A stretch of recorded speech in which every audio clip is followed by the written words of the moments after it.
Do you remember what it was like when you were a child and you fell down and you had the wind knocked out of you? That's exactly how I felt 7.5 years ago, at the age of 55, when I received that diagnosis. Laurie, I am so sorry you have pancreatic cancer. I'm Laurie MacCaskill. As I mentioned, 7.5 years ago, my first symptom was kind of like an electric bolt through my body. It started at my head and it went through my body. It only lasted about 5 seconds. What remained was a pain in my lower back, about the size of a tennis ball, often debilitating, mostly annoying. Doctors told me I had gas, take an enema. Stop exercising, you've pulled a muscle. None of this I believed. I kept going back for tests. I was losing weight. I've always been this size, but I lost a lot of weight, under 100 pounds. Now, this is really not a problem for a woman, is it? I didn't think so. I kept asking for tests thinking I had an infection. I never once thought of cancer. I just don't think like that. I begged for tests. Finally, I was diagnosed. I met with my oncologist and with Dr. Reber. Because the cancer had spread, it was decided that I would go start with chemotherapy. After a short while, that was thwarted because I had a biliary obstruction. I had a surgery for a stent. That was not successful. Several hours later, they did the second surgery. I woke up in the middle of that. That was awful. When I came out in the recovery room, the first surgeon said to me, "If you were my daughter, if you were my wife, I would insist you have the Whipple surgery as soon as possible."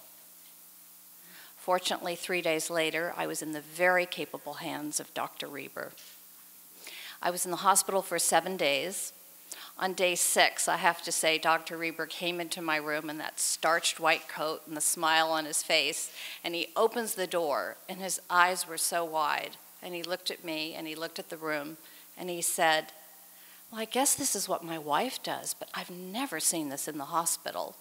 I had 2 women in their starched white coats doing their magic, giving me a manicure and a pedicure.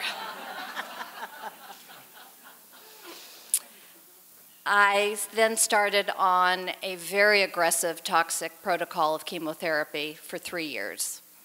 I had, as many of you have experienced, every unimaginable side effect: ports, PICC lines, paddles to start my heart, emergency room visits too numerous to mention.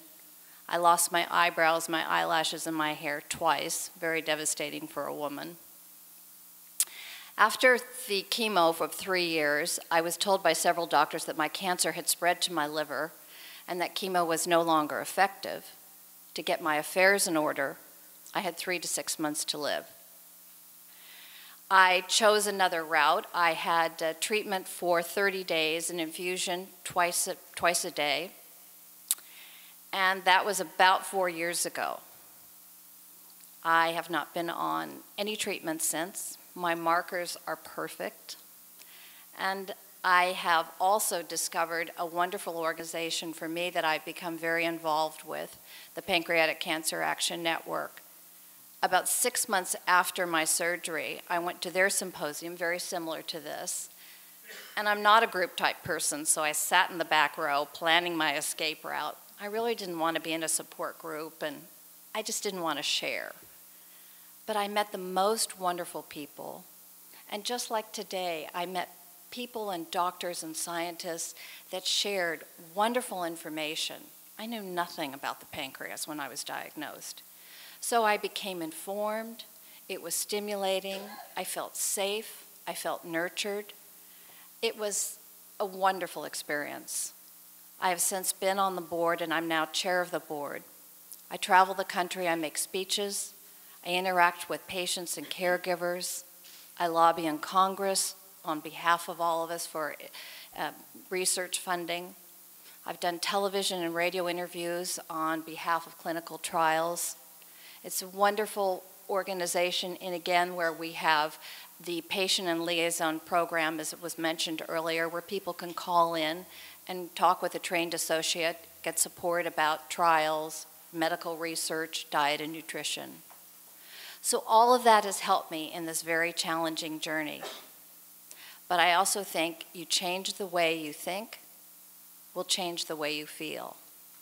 And I have never, ever thought that I was sick, and I won't buy into this. I feel great, and I'm grateful to be here. Thank you.